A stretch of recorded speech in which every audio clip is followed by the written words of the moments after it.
नाही रे, असं मी म्हणते ना, माझा विश्वासच नाही बाबा, पोरगी नाहीच करू शकत असं. हो लक्ष द्या तुम्ही, फक्त आल्यावर बघा काय करते तुम्ही तिला विचारा. चला येऊ मी, जा तुम्ही, लक्ष राहू द्या फक्त. आता काय बाई करावं, पोरीला सकाळीच मी समजून सांगितलंय का गावातल्या पोरीने असं असं केलंय बाई, तू असं करू नको.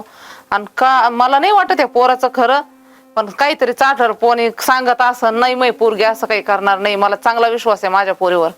आणि बागायदाराचं पोरग कायला तिच्याकडे पाहिन आणि येईन, आणि आपली पोरगी गेली तिकडे पुस्तकाला करणार, ती तसं काहीच करणार नाही. मला विश्वास आहे त्याच्यावर. पोरं काही काड्या करून देतात आणि भांडणं लावून देतात घरात.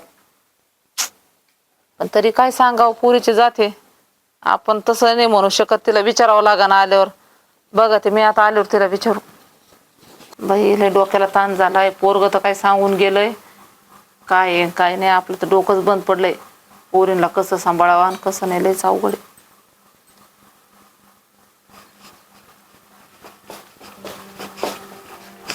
तू तर मोकळी झाली. अगं हा गेले होते मी मैत्रिणीकडे. तू तर बोलली मला पुस्तक आणायला जायचं, लयच अर्जंट जायचंय, आणि तू तर हात हलवीत आली. अगं ती घरीच नव्हती आई. घरी नव्हती तर तुला आधी माहित नव्हतं का ती घरी नव्हती म्हणून? नाही, विचारलं होतं मी तिला. ती हो म्हटली होती. तू नेमकं मैत्रिणीकडेच गेलती का?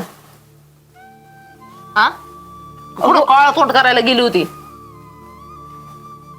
नाही ग आई.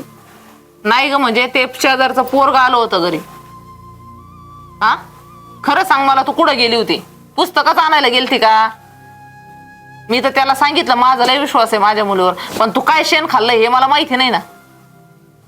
हा, सकाळीच तुला असं एवढं सांगितलं समजून, तरी पण तू तेच गिरवलं म्हणल्यावर कसा विश्वास ठेवायचा तुझ्यावर? हा, असं काही नाहीये ग आई. मग कुठं गेलती मला सांग ना तू. अगं मी तुला काहीतरी विचारते.